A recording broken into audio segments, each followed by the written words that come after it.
Selamat pagi, saya Grace Lorencia dari kelas 10 PS2 akan mempresentasikan mengenai pengamatan jamur yang telah saya lakukan. Selamat menyimak. Nah, pengamatan yang saya lakukan ini menggunakan bahan dasar roti. Alat dan bahan yang digunakan antara lain yaitu 3 lembar roti, 2 wadah, dan 1 plastik transparan. Langkah-langkahnya, yang pertama kita menyiapkan bahan yang akan digunakan untuk melakukan pengamatan. Kedua, melakukan pembagian objek pengamatan. 1 lembar roti diletakkan pada 1 wadah, lalu diberi percikan air. Lembar roti yang kedua diletakkan pada wadah kedua, sama seperti roti pertama, namun bedanya tidak diberi air. Roti ketiga dimasukkan saja ke dalam plastik transparan. Kegunaan plastik transparan ini agar kita bisa melihat perkembangan jamur yang ada. Setelah melakukan pembagian, objek pengamatan tersebut diletakkan di tempat dengan suhu ruangan. Lalu, biarkan roti-roti tersebut sampai 1 minggu dan lihat perkembangannya. Jangan lupa untuk mencatat perubahannya juga. Nah, pada presentasi ini, saya juga akan menjawab pertanyaan-pertanyaan. Pertanyaan yang pertama yaitu, bagaimana perbedaan pada ketiga roti setelah 7 hari? Data dari tabel ini saya dapatkan sesuai dengan roti yang saya observasi. Tabel ini akan berguna untuk slide-slide berikutnya. Nah, perbedaannya itu ada pada tabel ini. Dari hari ke-1, 2, 3, sampai hari ke-7. Ada roti lembab, roti kering, dan roti dalam plastik. Roti lembab itu yang diberi percikan air.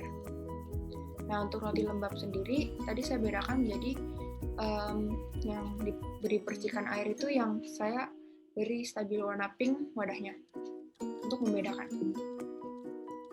Nah, pada roti lembab yang diberi percikan air itu awalnya itu permukaan rotinya bersih dan teksturnya lembut.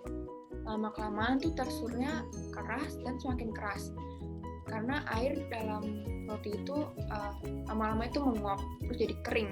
Kerasnya itu keras kering.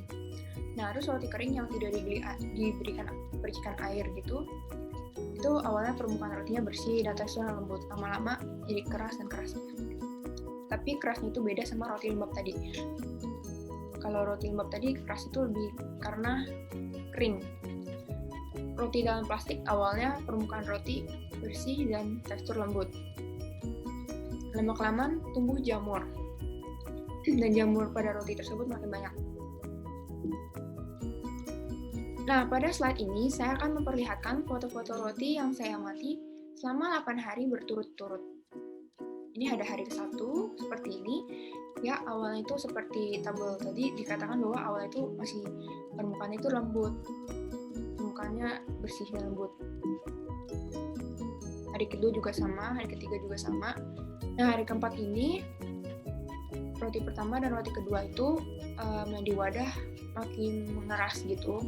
Terus yang roti ketiga itu mulai tumbuh jamur sedikit sekali. Makin hari tuh jamur pada plastik ketiga itu mulai banyak jamurnya, mulai berkembang.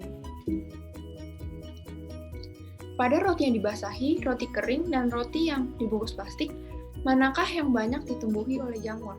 Dan manakah yang tidak ditumbuhi atau hanya ditumbuhi sedikit jamur? Mengapa demikian? Dari hasil pengamatan dan bukti foto yang ada, saya dapat menyimpulkan bahwa roti tawar yang memiliki kelembapan yang lebih tinggi lebih banyak ditumbuhi jamur, seperti yang roti dimasukin pada plastik itu. Sedangkan roti tawar yang tidak diberi tindakan masih dapat bertahan dari jamur karena adanya bantuan pengawet. Dan roti tawar yang dikeringkan dapat tahan lebih lama lagi karena kondisinya yang tidak memungkinkan untuk pertumbuhan jamur. Kesimpulan yang saya dapat yaitu pertumbuhan jamur terjadi karena lingkungan yang lembab. Untuk menghindari roti dari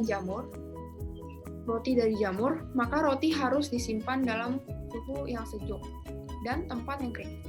Roti yang sudah berjamur tidak direkomendasikan untuk dimakan ya. Selain rasanya yang nggak enak, tentu akan menimbulkan efek negatif pada kesehatan. Nah, ini gambar jamurnya kalau dilihat dengan jelas ya. Jamur apakah yang tumbuh pada roti tersebut? yaitu Rhizopus stolonifer. Umumnya dikenal sebagai jamur roti hitam. Kenapa sih disebut jamur roti hitam? Karena bisa lihat ini jamurnya itu kayak warnanya hitam dan tumbuhnya di roti. Ia adalah anggota Zygomycota. Terima kasih telah menyaksikan, semoga bermanfaat.